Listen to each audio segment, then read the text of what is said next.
Capítulo 18. A leitura é extensa, mas torna-se necessária. Do verso 20,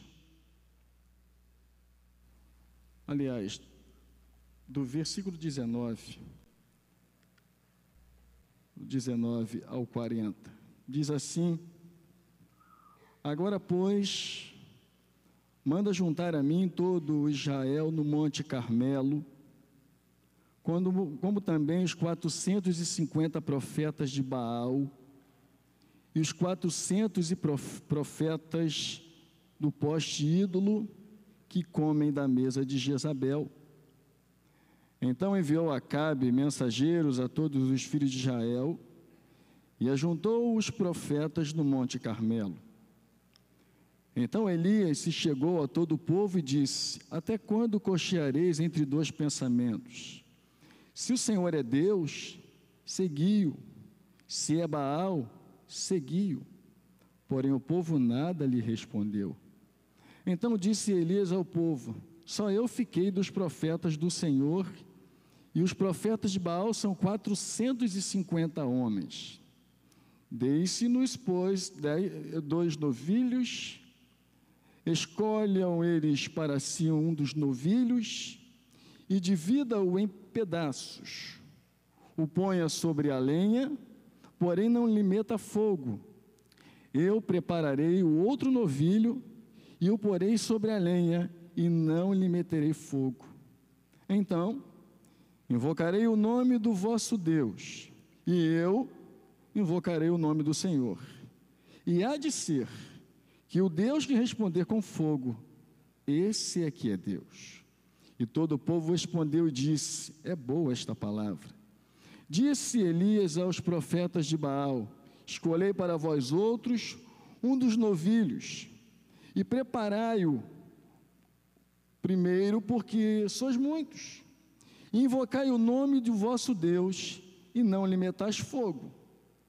Tomaram o novilho que lhe fora dado, prepararam-no e invocaram o nome de Baal, desde a manhã até o meio-dia, dizendo: Ah, Baal, responde-nos.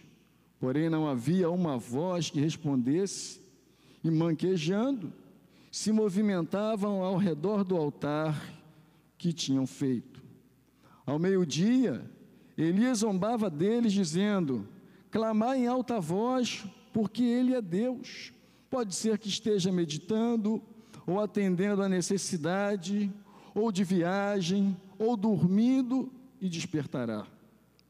E eles clamavam em alta voz, e se retalhavam com facas e com lanças, segundo o seu costume, até derramarem sangue. Passado o meio-dia, profetizaram eles, até que a oferta de manjares se oferecesse. Porém não houve voz, nem resposta, nem atenção alguma. Então Elias disse a todo o povo: Chegai-vos a mim. E todo o povo se chegou a ele. Elias restaurou o altar do Senhor, que estava em ruínas. Tomou 12 pedras, segundo o número das tribos dos filhos de Jacó, ao qual viera a palavra do Senhor, dizendo: Israel será o teu nome.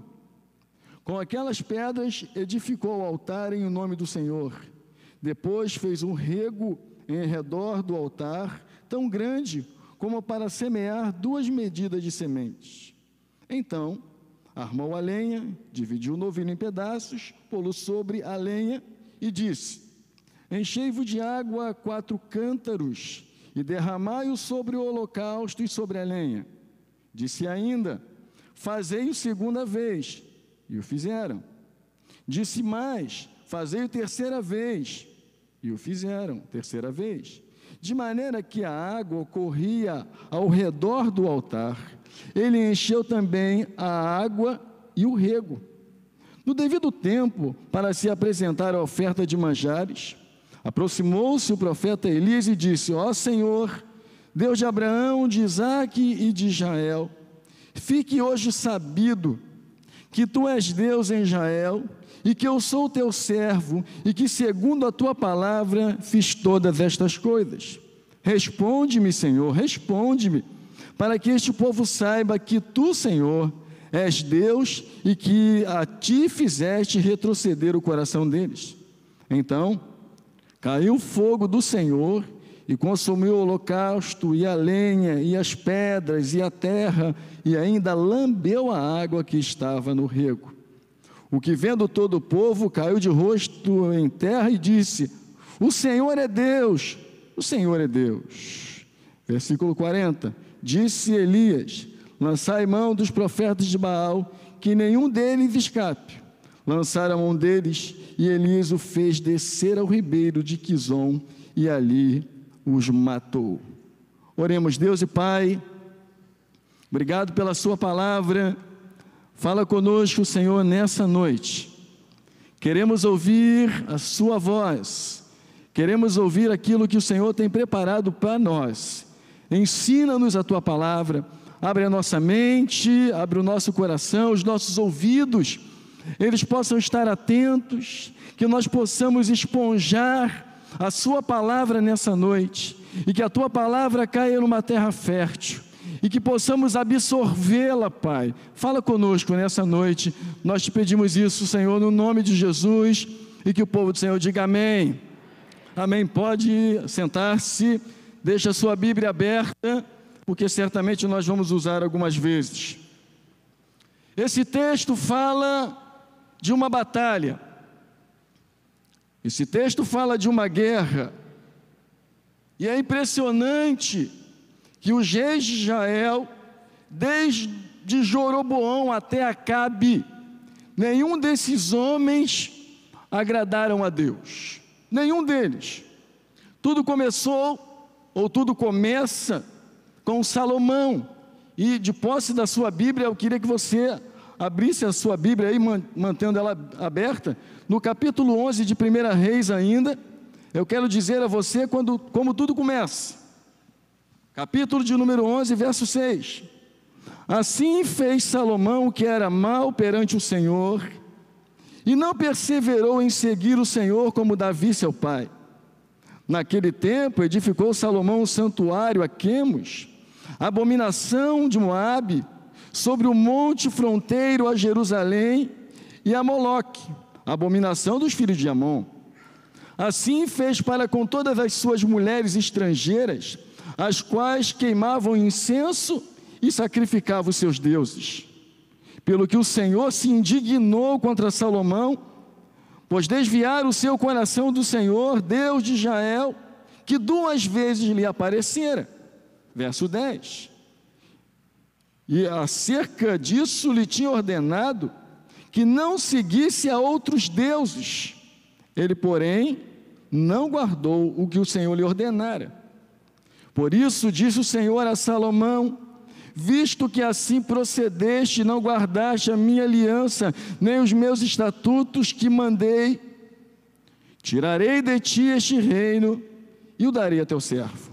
Contudo, não farei nos teus dias, por amor de Davi teu pai, das mãos de teu filho o tirarei.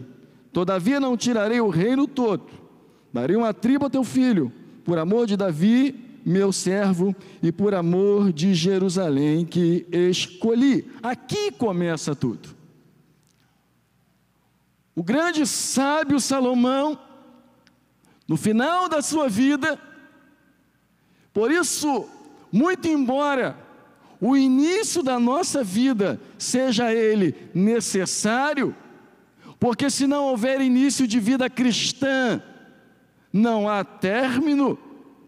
Nós precisamos estar atentos, alertas, porque o mais importante, muito embora seja necessário começar, mas o mais importante é como você termina a sua jornada. O mais importante é como você termina a sua carreira. E Deus, indignado com Salomão, disse a ele: olha, eu vou dividir o teu reino. E aí nascem 2 reinos, Judá, e em Judá está Roboão, e Jeroboão, que agora é o rei do norte. Do sul é Judá e do norte é Jeroboão. E de Jeroboão até Acabe, que é o que nós vamos trabalhar nessa noite, nenhum desses homens, você pode ver com vagar, que nenhum desses homens agradou a Deus. Por quê? Porque eles começaram não a fazer a vontade de Deus, mas eles começaram a fazer a sua própria vontade. Todos esses reis, de Jeroboão até Acabe, você vai contar, são 7 reis. Nenhum deles, a Bíblia frisa que todos esses homens desagradaram a Deus. Nenhum desses homens, de Jeroboão a Acabe, nenhum deles agradaram a Deus. Mas de todos esses, entra em cena esse que Elias chamou os seus profetas, ou melhor, os profetas de Jezabel, para a batalha. O texto diz, nós vamos lê-lo, que Acabe foi o pior rei. Ele foi pior do que Jeroboão. E eu queria que você abrisse a sua Bíblia aí, se tiver aberta melhor ainda, no capítulo 16, no versículo 30. No capítulo 16, verso 30 ao 33. Diz assim: por causa dos seus pecados que Jeroboão cometera, e pelo que fizera Israel cometer, por causa eu estou no 15, né? 16, versículo 30, achamos aí, fez Acabe, filho de Onri, o que era o quê? Mal. Eu estou usando a a atualizada. Fez o que era mal perante o Senhor, mas, grife isso aí, mais do que todos os que foram antes dele.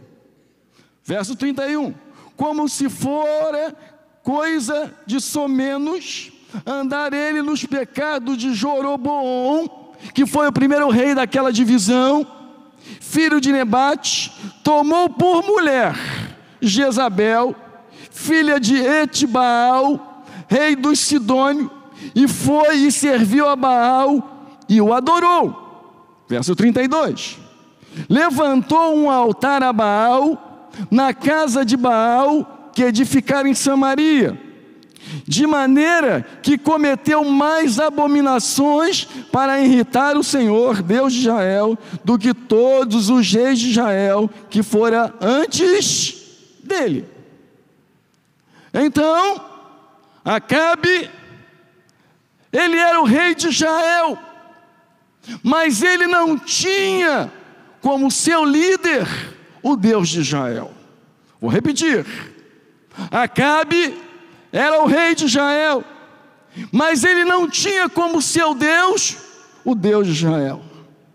Ele fez uma aliança, ele estabeleceu uma aliança, um contrato. Uma aliança é um contrato. Acabe era um homem idólatra e fez aliança com Jezabel, uma mulher também idólatra. Essa aliança é uma aliança entre duas pessoas que eram idólatras. A minha pergunta é o seguinte: com que tipo de pessoa você faz alianças? Com que tipo de pessoa nós estamos fazendo aliança? Porque Acabe, ele fez uma aliança com alguém que adorava ídolos do mesmo jeito, da mesma forma que ele o adorava. Com quem você faz as suas alianças? Para os jovens, com quem você pensa em casar? Para todos nós, vão abrir uma sociedade. Com quem você pensa que deve abrir uma sociedade? Sabe que tipo de aliança nós estamos querendo estabelecer? Porque a aliança entre Acabe e Jezabel, muito embora fosse uma aliança que não agradasse a Deus, mas era uma aliança que fortalecia o reino. Que tipo de aliança você tem feito? Que tipo de aliança você pensa em fazer? Mas pastor, talvez eu ganhe ele. Talvez ela se converta. Talvez não é certeza. Paulo escrevendo aos Coríntios no capítulo 7 diz assim: como sabes, mulher, que ganhará o teu marido? Você sabe. Que tipo de aliança nós estamos fazendo? Porque o Deus de Israel, muito embora fosse Jeová, mas o Deus de Acabe é Baal. Ele estava em Israel, mas ele não servia ao Deus de Israel. Há muita gente que está em Israel, há muita gente que está no meio da gente e que não serve o Deus que nós servimos. Jezabel, essa mulher estratégica, eu quero destacar 4 estratégicas dela. Essa mulher, ela foi uma mulher terrível. Ela se une a Acabe, ela se casa com Acabe, e diferente dos demais que eram idólatras, ela traz ainda toda a sua idolatria. Ela traz 450 profetas de Baal, trouxe mais 400, eles tinham 850 profetas de Baal. E ela então, o que começa a fazer naquele lugar que era chamado Israel, naquele lugar que era chamado povo de Deus? Ela começa a influenciar o povo com os seus ensinamentos. Sabe, hoje em dia, nós temos que ter muito cuidado com aquilo que nós ouvimos. Porque muito embora eles estivessem em Israel, muito embora Israel fosse o povo de Deus, essa mulher, juntamente com Acabe, começava a influenciar. Eu quero dizer que tem muita liderança que parece que é de Deus, mas não é. Parece que é de Deus, mas não é. Há muita gente trocando de igreja por causa de influência. Há muita gente trocando de caminho. Há muitas pessoas sendo influenciadas. E eu vou destacar aqui sem medo.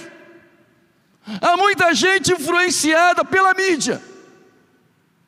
Há muita gente influenciada pela internet, para que não jejuem mais. E essas pessoas estão sendo influenciadas por esse ensinamento. Não jejue mais, não faça mais jejum. Outras pessoas estão sendo influenciadas a não darem mais o seu dízimo. Ora, dar dízimo não era tão trabalhoso igual hoje. Hoje existem lideranças, pessoas que estão formando pessoas que estão dizendo: você não precisa mais jejuar. Você não precisa mais se batizar. Pastor, por que o senhor está falando isso? Porque nós precisamos aprender a ter voz. A voz de Deus precisa nos alertar. Nós estamos muito acomodados, irmãos. Nós estamos deixando as coisas passarem nas nossas vistas, estamos com os braços cruzados e não queremos confrontar. Há momentos que nós precisamos confrontar. Você precisa jejuar, sim. Você precisa trazer o seu dízimo, sim. Porque a palavra de Deus nos ordena, ela nos ensina. Mas quantas vezes nós somos influenciados? Jezabel queria influenciar a adoração. Não adore mais a Deus. Não adore mais o Senhor. Adore quem? Adore Baal. Agora preste atenção numa coisa, note uma coisa muito importante. Para Jezabel, Israel poderia continuar sendo Israel. Eles só precisavam mudar a adoração. Vocês podem continuar sendo chamado povo de Deus. Vocês podem continuar sendo chamado o povo do Senhor, contando que a adoração de vocês não seja do Senhor. Jezabel é citada em Apocalipse, no capítulo de número 2, no versículo de número 20. Fala do ensinamento de Jezabel, e com a Bíblia aberta, vamos lá. capítulo de número 2, versículo de número 20, fala sobre a igreja de Tiatira. É interessante como o nome dela é citado aqui. Capítulo 2, versículo 20: tenho, porém, contra ti o tolerares que essa mulher Jezabel, que a si mesmo se declara profetiza, não somente ensina, mas seduz os seus servos a praticarem a prostituição e a comerem coisas sacrificadas aos ídolos. A igreja de Tiatira poderia continuar sendo Tiatira. Ela não precisava tirar o nome, desde que o ensinamento fosse de Jezabel. Desde que o ensinamento não fosse de Deus. Oh, irmãos, há muitos ensinos modernos nos nossos dias. Não são poucos, não. Há muitos ensinos modernos cuja estrutura é de Jezabel. E nós temos que ter cuidado, porque as pessoas costumam dizer assim: mas pastor, está usando a Bíblia. E quando fala isso, eu dou sempre um exemplo bem prático. Quando você quer matar um cachorro, o que você faz? Usa o quê? Veneno com comida. Você não põe veneno por lá, mas você mistura aquele veneno na comida. Nós temos que ter cuidado com aquilo que nós estamos ouvindo, com aquilo que estão nos ensinando.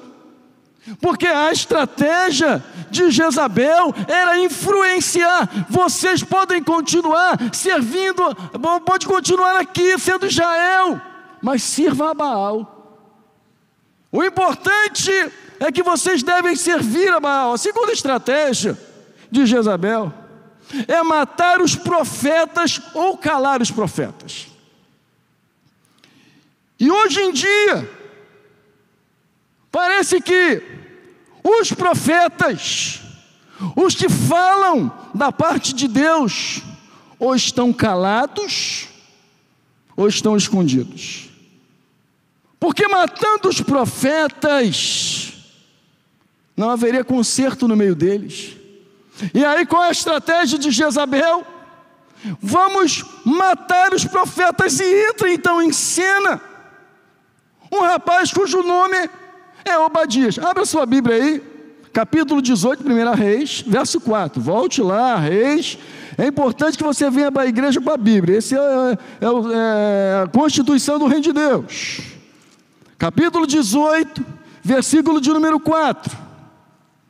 Diz assim o verso 4 do capítulo, verso 4 do capítulo 18.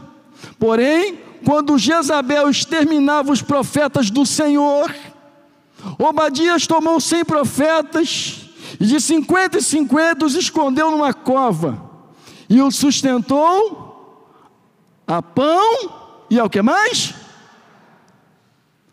Qual a estratégia dela? Calar os profetas.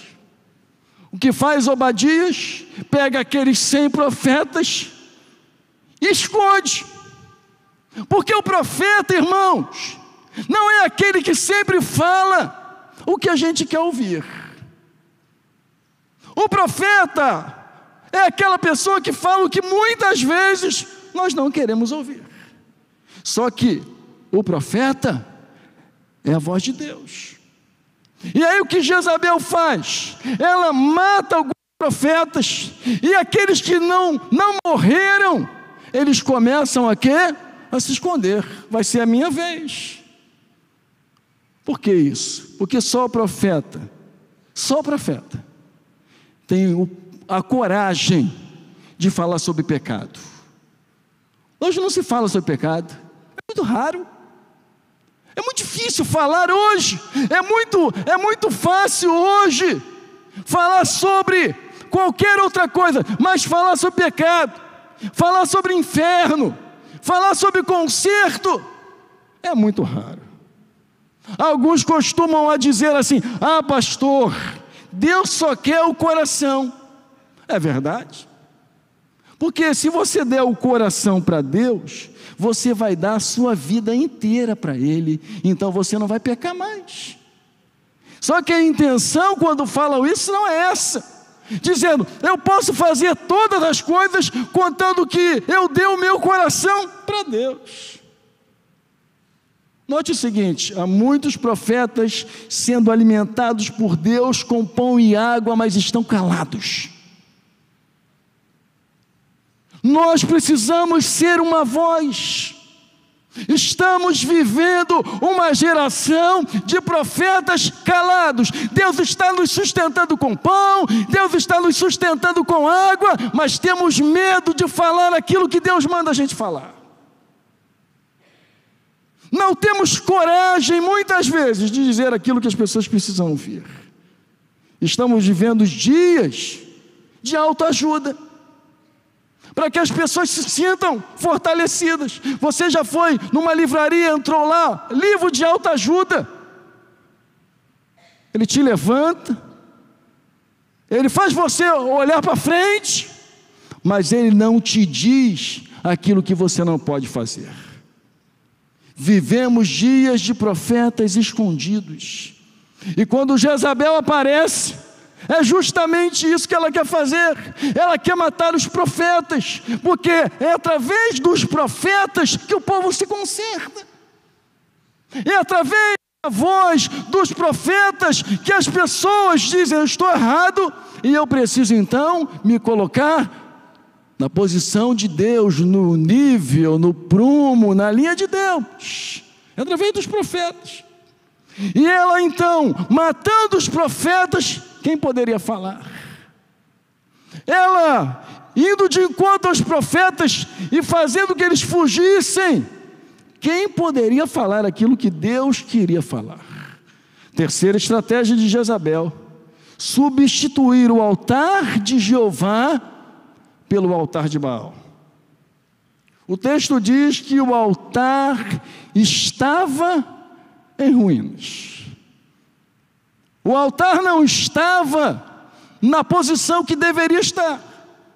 O altar estava quebrado. Capítulo 18, vamos lá, versículo 30.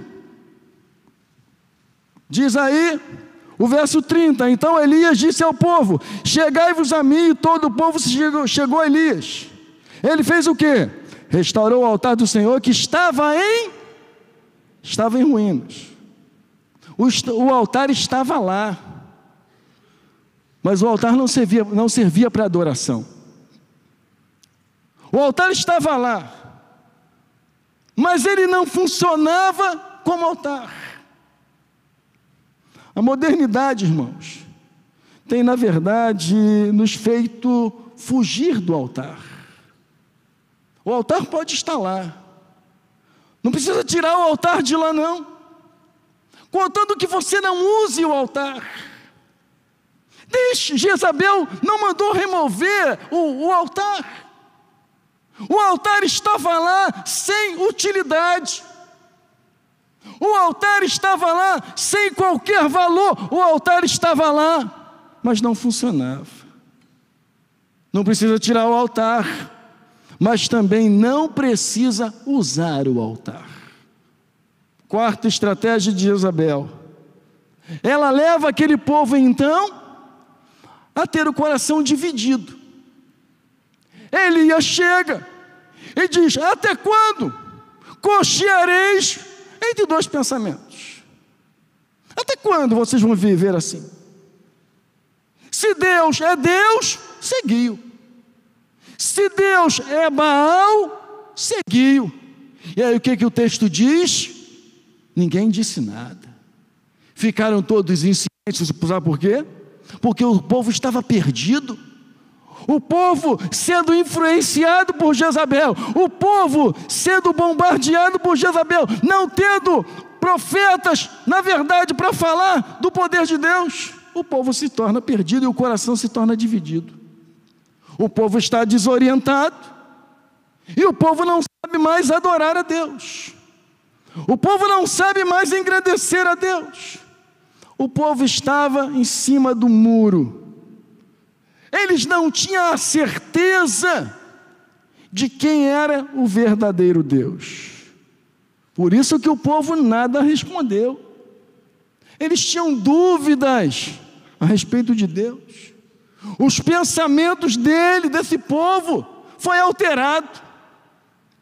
Eles não conseguiram, tamanha influência de Jezabel, tamanha ausência dos profetas, eles não conseguiam saber quem era Deus. Quem é Deus? Elias chega e diz: olha, se Deus é Deus, seguiu, mas se é Baal, seguiu. Quem é? Irmãos, há uma quantidade de crente enorme que estão indo para determinadas igrejas que não creem que Jesus é o Filho de Deus, foge de lá. João diz: quem tem o Filho tem a vida. Ah, mas Jesus foi um profeta. Jesus não foi apenas um profeta como Moisés ou qualquer outro. Jesus é o Filho de Deus que veio nos dar vida e vida em abundância. E aí a gente precisa então aprender a confrontar. A gente precisa então aprender a dizer: não, não é bem assim. Nós precisamos profetizar a palavra de Deus com coragem, sem medo e com ousadia. Nós vivemos dias onde a palavra na nossa boca tem que ser a palavra de Deus, com ousadia, com coragem. Havia uma grande diferença entre o altar de Baal e o altar de Jeová. No altar de Baal não se exigia nada, mas também não tinha fogo. No altar de Jeová se exigia. No altar de Jeová era necessário algumas exigências para que pegasse fogo. As pessoas queriam servir a Deus, mas não queriam exigências bíblicas, não queriam estar dentro daquele padrão estabelecido por Deus. O altar de Jeová, o altar de Deus, tinha algumas exigências. E Elias então vai para esse confronto. Olhando assim a grosso modo, a gente não sabe a magnitude disso. Por exemplo, vamos imaginar, essa igreja dá para 900 pessoas? 900? 980? Pois é. Elias estava confrontando com um número quase do tamanho dessa igreja. Elias sozinho. 450 mais 400, 850 profetas. E ele está sozinho. Sabe, Elias nos mostra a coragem que ele tem para confrontar de acordo com a verdade. Ele dá a oportunidade para que aqueles profetas comecem a invocar o seu Deus. E eles começam a invocar o seu Deus e nada acontece. Continua tudo do mesmo jeito, e foi Elias que chamou para o confronto. Elias convida Acabe para o confronto. Se tinha 850 profetas de Baal, juntando todos eles, imagine a quantidade do povo que ali estava, com o coração dividido. Sabe, às vezes nós estamos com esse coração dividido. Nós servimos a Deus, mas o nosso coração está meio lá, meio cá. Você tem que decidir. Se Jeová é Deus, segue a Ele, serve a Ele. Elias chega e diz assim: chegai-vos a mim. Elias chama o povo para ele: chegai-vos a mim. Eu quero que você entenda o seguinte: o altar, sem medo de arranhar ou rasurar o texto, o altar era altar. O altar não simboliza nesse texto. Nesse texto, o altar não simboliza o coração do povo. O altar simboliza altar. altar aonde se sacrificava. O coração do povo estava onde? Dividido. Estava Elias, estava o altar, estava o povo com o coração dividido. Elias chega e diz assim: chegai-vos a mim. E quando o povo chega, sabe o que Elias faz? O texto é rico quando diz isso. Elias restaurou o altar. E agora pega para o nosso lado. Agora pega para o lado dos pastores. Porque quem restaura o altar não é o povo. Quem restaura o altar é o profeta. Quem restaurou o altar não foi o povo junto com Elias, mas foi Elias. Foi Elias que restaurou aquele altar que não tinha mais fogo. Aquele altar que não fazia mais diferença, porque estava em ruína. Irmãos, é do altar que precisa incendiar a sua vida. É do altar que Deus tem que falar com você. É do altar que a glória tem que descer e contagiar a sua vida. Foi do altar, foi no altar que o fogo desceu. Foi no altar. Isso traz a nós, pastores, não estamos nos isentando, pelo contrário, uma grande responsabilidade para nós, porque é daqui que o fogo chega aí. É do altar que a glória de Deus se manifesta. É do altar que a presença de Deus invade a nossa vida. É do altar que a pessoa levanta as mãos e aceita Jesus. É do altar que a pessoa é curada. É do altar que uma pessoa é batizada no Espírito Santo. É do altar que a glória de Deus se manifesta. O altar é altar.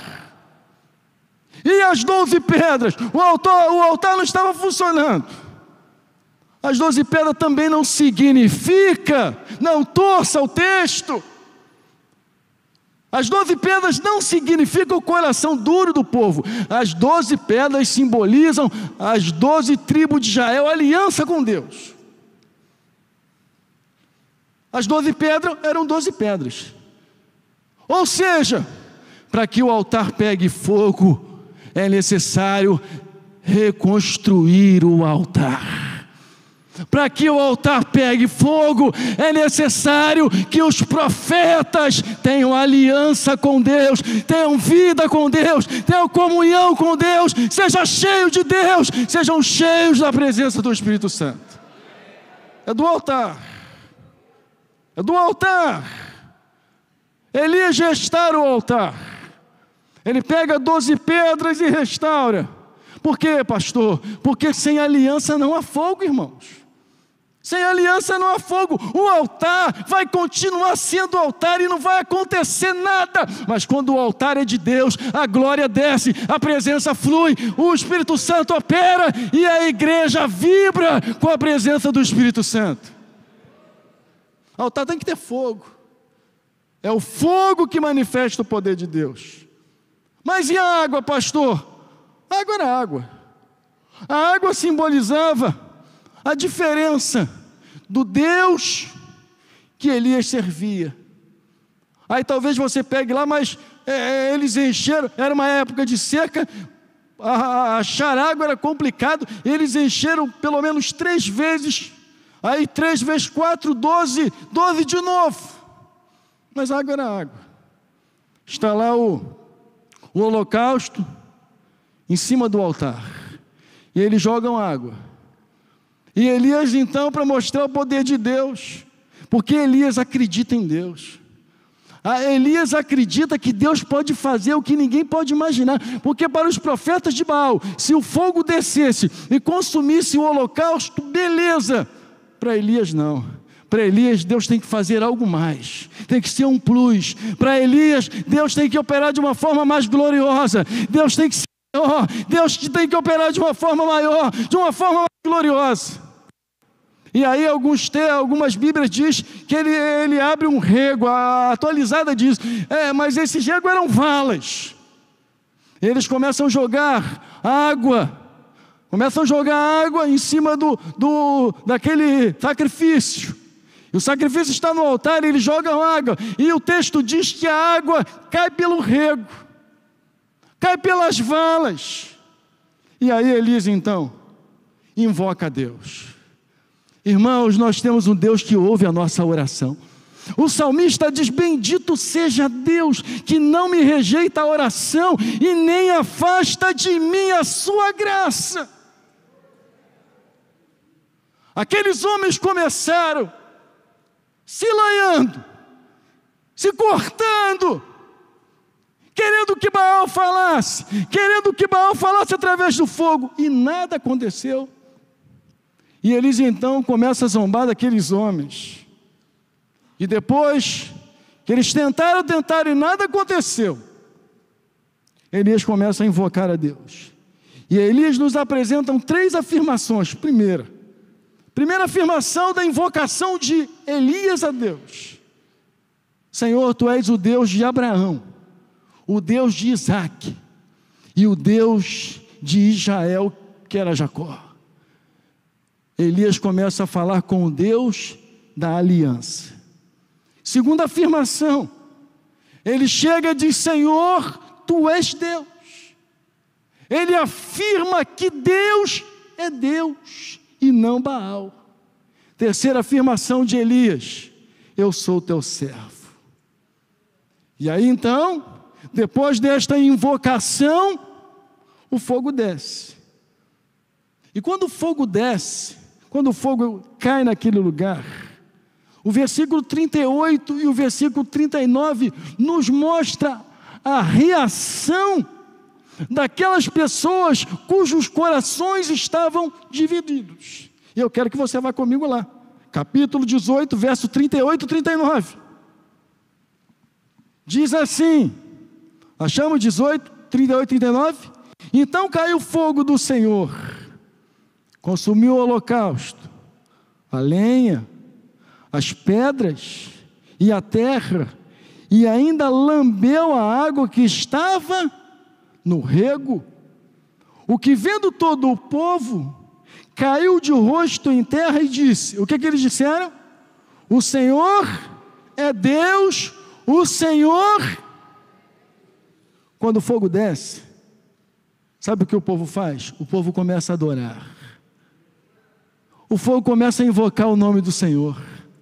Quando o fogo desce, não tem como se controlar. Quando o fogo desce, a gente abre os lábios e começa a adorar a Deus. Quando o hino que nós cantamos: quão grande é o meu Deus! O povo que estava com o coração dividido começou a adorar. Segunda coisa, o povo reconheceu que só o Senhor é Deus. Não há outro Deus. No altar onde o profeta estava, era onde o fogo devia cair. Cuidado com as alianças que você faz. Não deixe ser influenciado. Tem muita bobagem nas mídias. Tem muita roupagem de igreja que não tem nada a ver. Cuidado. Se você está aqui, se alimente daqui. Deus te plantou aqui, se alimente daqui.